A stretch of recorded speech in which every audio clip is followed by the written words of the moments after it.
Kita benar-benar simak bersama-sama.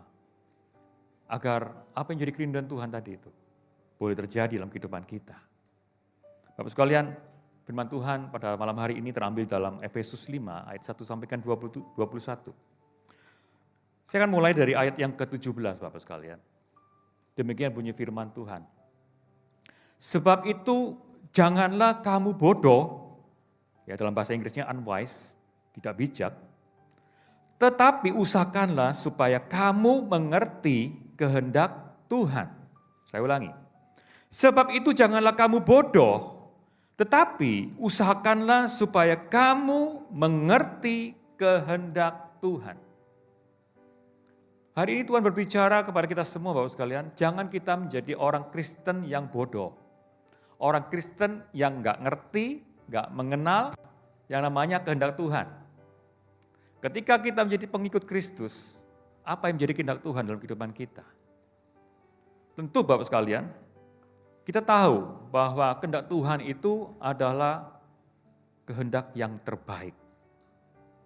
Bukan kehendak kita, tapi kehendak Tuhan itu adalah terbaik dalam kehidupan kita.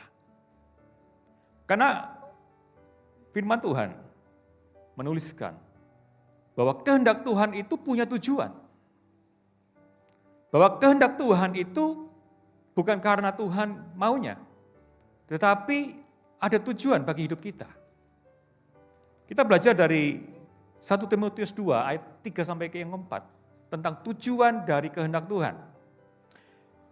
Dalam ayat yang ketiga dan keempat dikatakan demikian, itulah yang baik dan yang berkenan kepada Allah, Juru Selamat kita, yang menghendaki supaya semua orang diselamatkan dan memperoleh pengetahuan akan kebenaran. Percayalah Bapak sekalian bahwa segala kehendak Tuhan itu boleh terjadi dalam hidup kita karena Tuhan punya tujuan. Tujuannya adalah di dalam 1 Timotius ini, bahwa Tuhan mengendaki, Tuhan yang menjadi juru selamat kita mengendaki supaya kita ini, semua kita ini diselamatkan. Jangan satu orang pun binasa, tetapi kita semua diselamatkan, amin. Dan Tuhan rindu juga, supaya pengetahuan akan kebenaran itu ada dalam kehidupan kita. Jadi Bapak sekalian, kehendak Tuhan yang mulia ini, mari kita tangkap bersama-sama. Sehingga ketika kita mulai belajar, mengenal, mengerti kehendak Tuhan, kita menjadi orang Kristen yang tidak lagi ragu-ragu mengikut Tuhan. Ya, kita ini bukan seperti follower. Ya, kalau kita punya Instagram itu kan ada follower ya. Nah, kalau kita bisa upload sesuatu di situ, entah itu video, foto dan sebagainya, kan tidak semua follower itu kadang-kadang kasih like, betul enggak? Enggak semua kasih like.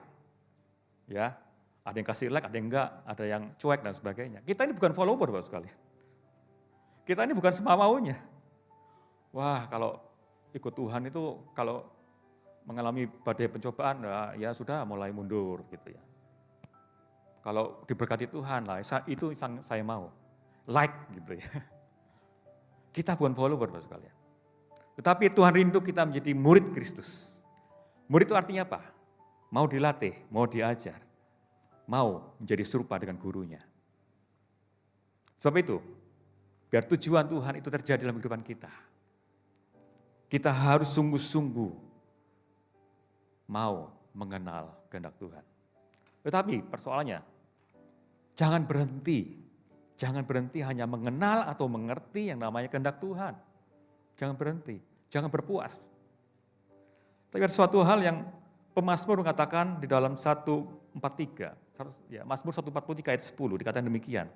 Ajarlah aku melakukan kehendak-Mu, sebab Engkau Allahku.